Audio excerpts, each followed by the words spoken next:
ఇదే కాదు, ఇంకొకటి రాసినారు. ఏమని రాసినారు?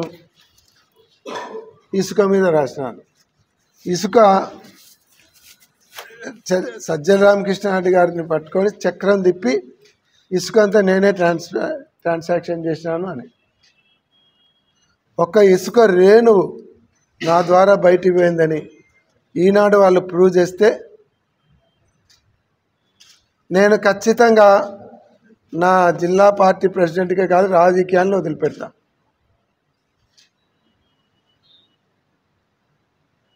ఇసుక ఒక్క రేణు పోయిన గవర్నమెంట్లో. పోనీ ఇసుక కాంట్రాక్టర్తో నాకు సంబంధాలు ఉన్నాయి అంటే వాళ్ళ గవర్నమెంటే ఉంది కదా, కాల్ డేటా తీసుకో. మనం ఒక్క ఫోన్ ఇసుక కాంట్రాక్టర్తో నాతో మాట్లాడేది ఒక్క ఫోన్ కాల్ ఉంటే కాల్ డేటా తీసుకొని మాట్లాడమను. ఛాలెంజ్ చేస్తున్నాం. ఇసుకకు నాకు సంబంధమే లేదు, ఎక్కడ వ్యాపారంలోకే పోలేదు నేను. ఇసుక వ్యాపారము, లిక్కర్ వ్యాపారం మానుకొని చాలా రోజులైంది. ఒకప్పుడు చేసాం ఇసుక.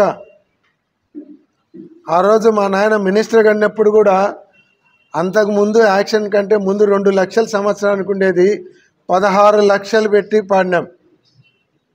2 లక్షలు ఉండేది లక్షకు తీసుకోలే.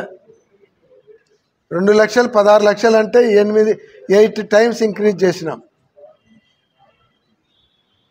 ట్రయల్గా తీసుకున్నాం.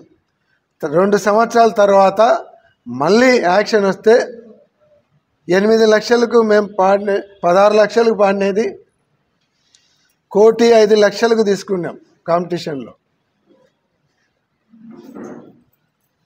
మళ్ళా 2 ఇయర్స్ తర్వాత యాక్షన్ పెడితే యాక్షన్లో 1,05,00,000 ఉండేది 1,30,00,000కు తీసుకున్నాం. ట్రయల్ బిజినెస్లు చేశాం. ఎక్కడ మా మీద అవినీతి కేసులు కానీ అవినీతి చేసినటువంటి ఆరోపణలు కానీ ఇప్పటి నుంచి కాదు. మా నాయన 72లో ఫస్ట్ ఎమ్మెల్యే అయినాడు. అంతకుముందు సర్పంచ్గా అన్నాడు, సమితి వైస్ ప్రెసిడెంట్గా అన్నాడు.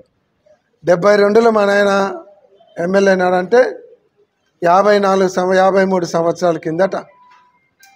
అప్పుడు మా చిన్నాయన అలాగే సర్పంచ్ అయినాడు.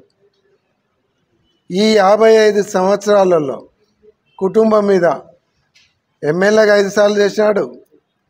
తర్వాత స్టేట్ కోఆపరేటివ్ బ్యాంక్ చైర్మన్గా చేసినాడు. తర్వాత మంత్రిగా పనిచేసినాడు. ఇన్ని పదవులు చేసిన కుటుంబం మీద ఒక అవినీతి ఆరోపణ ఎక్కడన్నా కనపడిందా? పేపర్లను ఎత్తులాడుకోమనండి. 50 సంవత్సరాలలో అపోజిషన్ వాళ్ళు కూడా మీరు ఈ అవినీతి చేశారని ఆరోపించే అవకాశం ఇవ్వలే. నేను 1 సంవత్సరం ఎమ్మెల్సీగా అన్నాను, 5 సంవత్సరాలు ఎమ్మెల్యేగా అన్నాను. నా మీదైనా సరే ఎక్కడైనా అవినీతి ఆరోపణలు వచ్చాయని చూసుకోమను. ఎక్కడ అవినీతికి ఆరోపణ చేసే దానికి కూడా స్కోప్ లేకుండా రాజకీయాలు చేశాను తప్ప ఎప్పుడు చేయలే. ఏదన్నంటే నిరూపించుకోమను, ఎంక్వైరీ చేసుకొని బ్రహ్మాండంగా రాసుకోమను, సంతోషిస్తాం. ఎక్కడేమి ఇది కాదు.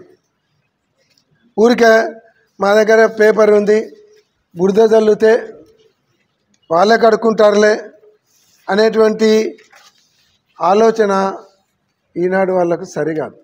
అందరి మీద రాస్తూనే ఉంటారు. కానీ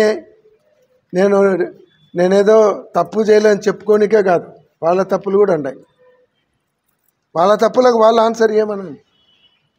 ఇవేమి వాళ్ళు నా మీద నిరాధార ఆరోపణలు చేస్తున్నారు. ఎక్కడ ఊహాజనితమైనటువంటి ఆరోపణలే.